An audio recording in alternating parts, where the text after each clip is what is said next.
feels like only yesterday that we were treated to the revitalizing splendor of the Wolfenstein series. Like Doom, it was surprising to see Bethesda of all publishers push to bring a relic series back into the modern era with new visuals, refined gameplay, but most shockingly, a damn good story. Wolfenstein: The New Colossus hopes to continue the new trend by taking forth the story of BJ Blazkowicz and the Kreisau Circle with more over-the-top combat and story shenanigans. The question though is this Wolfenstein's Terminator 2? Or Matrix Reloaded? Find about this resistance. Leader.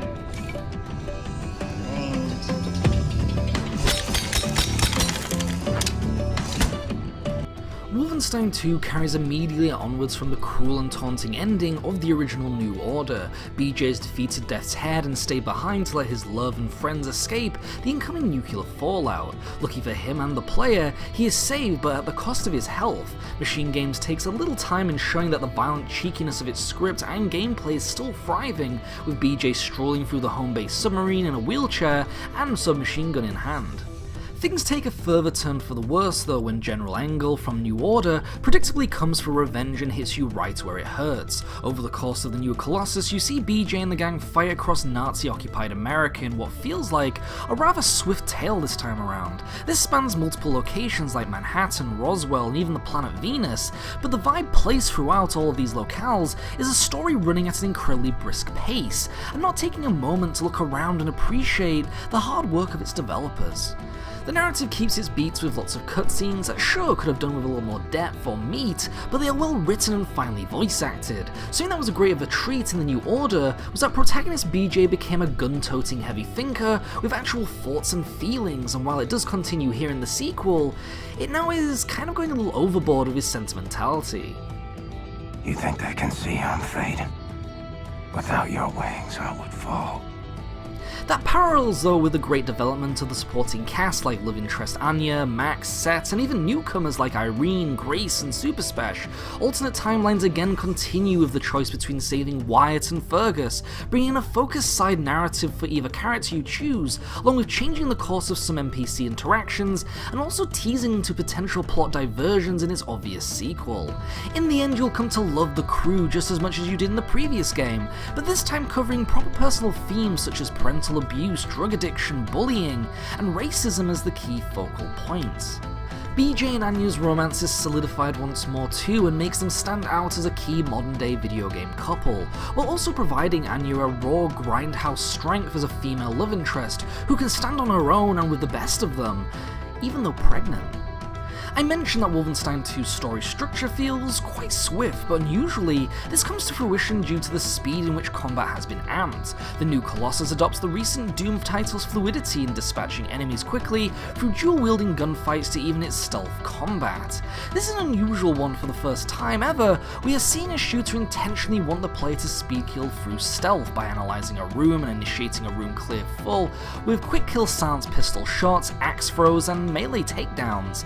It is stylish, don't get me wrong, but on the flip side, is combated by the highly aware AI opponents who will spot you within a fixed range. On top of that is the weapon selection that, while fun with your assault rifle, shotgun, and BFG variant, and one or two other weapons, not including the disposable heavy weapons, feels a little slim, and for the majority of the time, you'll be using the same guns over and over again.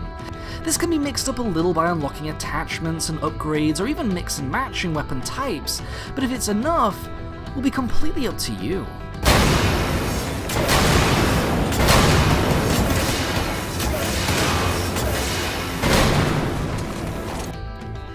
Positive, like its predecessor, took advantage of what was the ability to melee enemies with limb-lopping brutality. This time BJ comes equipped with a hand axe that can be used to perform very personal space-invading kills, or if holding additional can, be also thrown for a free kill depending on the armor.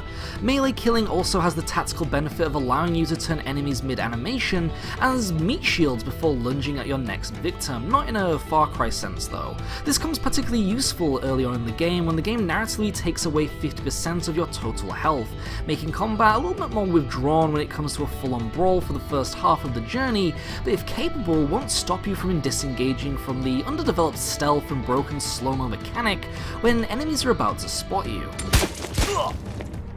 Without giving away any spoilers, it feels like Machine Games knew they had to offer more this time around, which is great for the evolution in Wolfenstein's gameplay buffet. This is done by giving players further one-time choices like picking a special gadget for the rest of the game, like body splattering takedowns, the ability to compress into small spaces for further stealth opportunities, or making you as tall as 2 stories for overview murdering. Which you choose helps promote your personal playstyle, and is a welcome addition to an already fluid experience, even if samey at its core.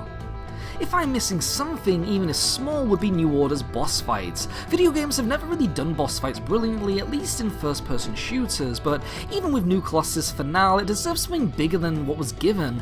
But then again, this shows that this sequel is actually a part 1.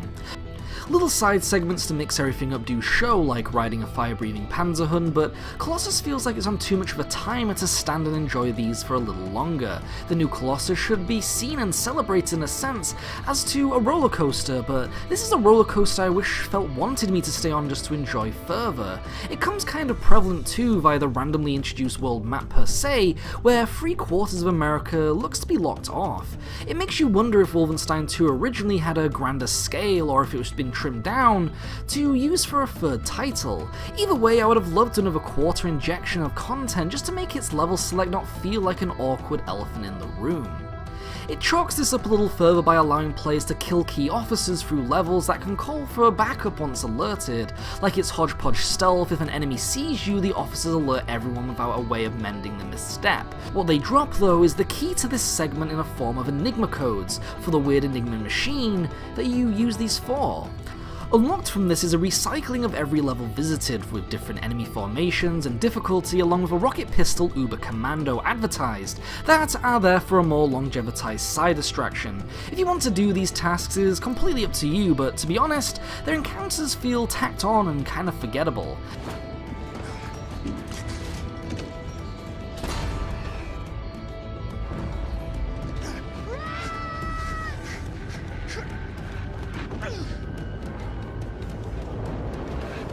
When I look around, I have loved Machine Games' continued retake on Wolfenstein's futuristic Nazi world. The New Order sported a type of Frankenstein's monster kind of inspiration from its enemies, but Colossus modernizes this with a more sci-fi-esque art design by crossing the boundaries of art between the 60s and the modern robot monstrosities of today. The Nazi Order seen here, even from its architecture to the clean militaristic uniforms and propaganda, make conquered America feel colourful with a new interesting lick of paint. The Wolfenstein 2 here chops away a lot of the generic browns and greys in many of its locations to present specific colours tailored to that area and its purpose, be it the vibrant green jungle New Orleans or the day parade rainbow palette of Roswell. Wolfenstein is a world you kind of want to live in, without all the evil Nazi tyrant stuff going on. Finally, music continues to become such a great progressive mainstay for Wolfenstein, and again feels like it evolves with its nurtured time period. Heavy rock tracks like Terrorbilly give BJ a theme worthy of being up there with Doom's own remastered soundtrack, and along the way, the mix of jazz and twang guitars and heavy bass makes moving along its narrative tracks a collaborative success. The voice acting and sound effects all stay just as high in quality as each other, with limb-lopping feeling like a butcher hacking at cuts of meat, to anger, sadness and joy coming from its cast, to a point where you feel like the actors at work are really enjoying themselves, and enjoying being around each other. Guns pack a punch too, with the clatter of rapid fire that will get you lost in its Rambo one-man army noise. It's all just a great feeling to be surrounded in, and if you have surround sound, this is definitely a game to be recommended for. Ultimately, Wolfenstein 2 is the right direction for the Wolfenstein series altogether. Sure, it could do with more, give more, and balance itself out just a little, but its story and the ways that you get to play around are a joyride that lets you take the reins by its hair and whoosh around for a spin. It's a beautifully sharp, realised world, and as always, Machine Games has what it takes to continue holding its mantle. Maybe just make the next one not feeling like a 1.5, and more of a 2.0. I am giving Wolfenstein the New Colossus a silver muffin. Sure, it doesn't have that pace of the New Order, but it still leaves us with something we can come back to time and time again. And hey, if it will leave you wanting to see what happens next, it's obviously appealing for a 3rd helping. Let us know what you think though in the comment section below, but until next time, ciao.